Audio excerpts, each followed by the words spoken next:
Merhaba arkadaşlar, kanalıma hoş geldiniz. Bu videomda sizlere Ayşe bebeğimin eteğinin yapılışını anlatacağım arkadaşlar. Ben 52 tane zincir çektim. Beli böyle sıkı şuraya olacak eteği tahminen, yani aşağı yukarı buraya olacak. 52 sık iğne çektim arkadaşlar, sıkı bir şekilde, gevşek değil. Yani böyle yaptığım zaman sıkı bir şekilde ölçün. 52 sık iğne çektim ve halka şeklinde birleştiriyorum arkadaşlar. Ve buraya ilmek kaydırmayla birleştirip bir zincir çekiyorum ve hemen aynı yere tekrar batarak sık iğne yapıyorum arkadaşlar. 52 tane sık iğne yapacağım sıra sonuna kadar. 52 tane sık iğne yaptım arkadaşlar. Bağlama kısmını şu bula kısmından yapıyorum. Yani ortasından girip arkasından çıktım arkadaşlar. Çünkü bu sırada bula öreceğiz. 3, 4, 5 zincir çektim. Bir tane atlıyorum. Yine bula olarak trabzan yapıyorum. 2 zincir çekiyorum. Bir delik atlıyorum. İkincisine bula olarak trabzan yapıyorum. Arkadaşlar 22 tane kutu oldu burada. Bitmesine yakın arkadaşlar. 2 tanesini 2 delik atlayarak yapacağım. 25 kutu olmasını istiyorum çünkü. 2 delik atladım. 2 zincir çektim. Yine 2 delik atlıyorum. 22, 23 oldu arkadaşlar. Yine 2 delik atladım. 24 oldu. 2 zincir çektim. Burayı bağlayacağım. Toplamda 25 tane kutumuz oldu. 5 zincir çektim. Yine yapacağım arkadaşlar. 2 sıra daha 25 kutu yapacağız. Bu trabzanların üstüne batarak bu şekilde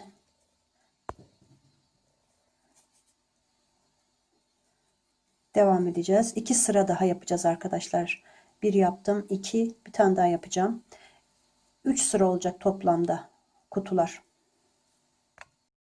Filemi ördüm. 3 sıra. Şimdi burada eteğin üst kısmına geçiyoruz. İpimi düğümledim. Buradan yaptığım yerin blosundan arkadaşlar. Burada bu fileyi yaparken blodan örmüştüm. Şimdi şuradaki kanatlarına batacağız. İpimi düğümleyip çektim arkadaşlar. 3 zincir çekiyorum. Ve aynı yere bir daha batıyorum. Yanındakine yine çift. Her halkaya çift yapacağız arkadaşlar. Her zincirin halkasına tek kanadı bakın. Blo yaptığım yerin yani arka kanattan ördüm. Bunu da ön kanattan örüyorum. Aynı yere arkadaşlar. O yüzden tek kanat olmuş oluyor. Her deliğe, her kanada zincirin halkasına çift yapacağız. Sırayı böyle tamamlayacağız arkadaşlar. Arkadaşlar ördüm sırayı. 104 tane sık iğnem oldu. 52 idi. 2 katına çıktı. 104 sık iğne oldu arkadaşlar. İlk buradaki zincirin üstüne bağlıyorum. Üst zincir çekiyorum arkadaşlar. Bu sıra 2 sıra daha arkadaşlar aynı sayıda, hiç arttırma yapmayacağız artık bu sırada. Arttırmalarımızı yaptık. 104 sık iğne olarak 2 sıra daha 104 trabzan olarak arkadaşlar. 2 sıra daha örelim. Arttırma eksiltme yapmayalım. Arkadaşlar 2 sıra daha yaptım. Şimdi burada kenar süsünü yapacağım. 3 tane zincir çekiyorum. Birleştirdim ilmek kaydırmayla. 3 tane zincir çekiyorum. Bir delik atlıyorum. İlmek kaydırmayla bağlıyorum. 1, 2, 3. 3 zincir. Bir delik atlıyorum. İlmek kaydırmayla bağlıyorum. 3 zincir. Bir delik atlıyorum. İkincisine ilmek kaydırma. Bu şekilde etrafını dolanacağız arkadaşlar. Arkadaşlar ilk katını bitirdim. Böyle oldu. Şimdi ikinci katını, eteğimizin ikinci katını arkadaşlar şuradan gireceğiz. Bakın buraya bağlayalım. İpimi düğümlüyorum. Arka kısımdan, ek yerinden ikinci kutunun yani bir kutu atlıyoruz arkadaşlar. Bakın. Bir kutu atladım. Oradan üst zincir çekiyorum. Aynı yere bir tane daha batıyorum. 2. Yanındakine tekrar 2 batacağım arkadaşlar.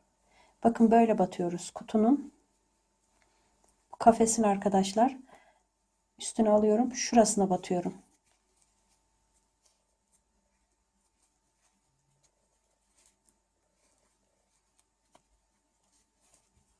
Bakın bu şekilde. Yani böyle batmış oluyoruz. Şu zincirin içine batıyoruz arkadaşlar. Şimdi bir tanesine iki tane yapacağım. Bir tanesine 3 tane yapacağım arkadaşlar. 3 tane trabzan yapacağım. İkili trabzan. Bir tanesine iki tane ikili trabzan. Yanındakine 3 tane arkadaşlar. Arttıracağım burada. 13 tane kadar trabzan artmış olacak. Şimdi birine 2 yaptım. Bu yanındakine 3 yapıyorum. Buna 2. Yanındakine 3. Bu şekilde arkadaşlar. Biraz arttıracağım ikinci sırada eteğimin sayısını. Böyle. Şimdi buna 3 tane yapacağım. Sıra sonuna kadar tamamlayalım. Bir üçlü bir ikili trabzan doldurdum. Sonuna 2 geldi arkadaşlar. İlmek kaydırma ile birleştiriyorum. 3 zincir çekiyorum. Ve her deliğe çift yapacağım bu sırada arkadaşlar. Aynı yere tekrar batıyorum. Ve yanındakinden itibaren her deliğe çift trabzan yapacağız. Sırayı böyle tamamlayacağız. Arttıracağız arkadaşlar. Arkadaşlar arttırmalarımı yaptım. Şimdi bu sıradan sonra 3 sıra daha aynı sayıda hiç arttırma eksiltme yapmadan her trabzanın üzerine bir tane yaparak arkadaşlar arttırma eksiltme yapmadan 3 sıra daha örelim. Sonra bu pembe açık pembede yaptığımız gibi kenarına 3 zincir ilmek kaydırma bir delik atla ilmek kaydırma ile birleştir şeklinde kenar süsünde yapalım. Önce 3 sıra daha düz yapalım. Sonra kenar süsünde yapıp arkadaşlar bu katı da bitireceğiz. Arkadaşlar eteğimizin ikinci katı da bitti. Şimdi üçüncü katını yapacağım. Bu filenin son halkasına, son sırasına yapacağım arkadaşlar. Şuradan düğümlediğim mor ipimi alıyorum. Geçiriyorum arkadaşlar. 3 zincir çekiyorum. Bu ipleri içinde yürüteceğim, şu pembeyi de moru da. Bir deliğin için arkadaşlar, bir halkanın içine, şu filenin bir boşluğun içine 3 tane, bir tanesine 2 tane yapacağım. Aynı şu koyu pembede yaptığımız gibi arkadaşlar. Birine 3, birine 2, birine 3, birine 2. Bu şekilde bütün halkalara, bütün kutuların içine trabzan yapacağız. Aynı pembede yaptığımız gibi arkadaşlar yapacağız. Ondan sonra ikinci sırasında yine her halkaya çift yapacağız. Yani pembeyi yaptığımız gibi arkadaşlar bir ikili bir üçlü kutulara dolduracağız. Sonra ikinci sırasında her halkanın üzerine, her trabzanın üstüne çift yapacağız. Ondan sonra 3 sıra daha öreceğiz. Ondan sonra bakacağız arkadaşlar uzunluğuna. Şimdi aynı bunun gibi yapalım. Pembe gibi yapalım. Yalnız son sırayı şunu yapmadan önce bir uzunluğuna bakmak istiyorum arkadaşlar. Nasıl olacak? Ona göre sıra sayısını belirleyeceğim. Biz şimdi bu arttırmaları ve 5 sıra toplamda 1, 2, 3, 4, 5 sıra bir yapalım arkadaşlar. Anlaşılmıştır herhalde. Bu sırada, ikinci sırada her deliğe çift yapacağız. Sonra 3 sıra daha düz yapacağız. Arkadaşlar 5 sıra ördüm pembe gibi. 1, 2, 3, 4, 5 sıra, bakın. 1, 2, 3, 4, 5 sıra. Yalnız kısa oldu bu tabi. Bir sıra daha öreceğim arkadaşlar. Bir sıra daha mor, aynı sırada, aynı sayıda bir sıra daha örelim. Herhalde o zaman iyi olacak arkadaşlar. Bir sıra daha ördüm. Toplamda 1, 2, 3, 4, 5, 6 sıra oldu. Şimdi kenarını süsünü yapacağım. Burası gibi. 3 zincir çekeceğim. İlmek kaydırmayla bir delik arayla bağlayacağım arkadaşlar. Bunu da bitirdikten sonra bel kısmını yapacağız. Eteğimi bitirdim arkadaşlar. Burasına bir gül ilave ettim. Saçındaki gül gibi yaptım. Yalnız bunu nasıl yaptım arkadaşlar? Saçındaki gülle aynı şekilde ördüm, fakat bunu ters yöne kıvırdım. Yani örgünün ters yönü içe gelecek şekilde kıvırdım. Bu başındaki tokalarında ters yönü dışa geldi. Bakın, ters yönü dışa geldi. Ama bunda düz yönü dışa geldi arkadaşlar. Böyle kıvırdığınız zaman gül biraz daha böyle yayvan oluyor. Ben öyle yaptım. Bir de beline 2 sıra mor, bir sırada pembe sık iğne geçtim arkadaşlar. Bitirdikten sonra eteğini bitirdim. Bakın bu son kısmını da bitirdim. Böyle oldu arkadaşlar. Bakın burada kaç sıra oldu? Toplamda 1, 2, 3, 4, 5, 6 sıra oldu. Pembe 5 sıra arkadaşlar. Açık pembe de 3 sıra.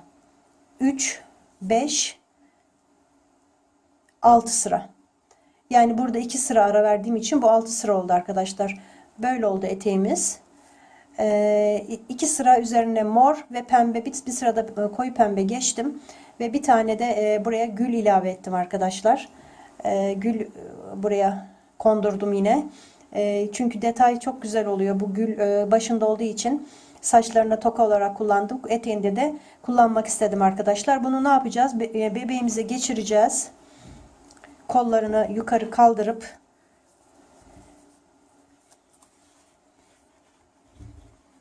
bebeğimi beline geçiriyorum. Ha, bir de şunu söyleyeyim arkadaşlar. Eğer beli biraz bolsa, yani hafif bol bile olsa, ben burada şuralarda 2 sık iğne, bir sık iğne burada, bir sık iğne arkada, bir sık iğne de diğer yanda eksilttim.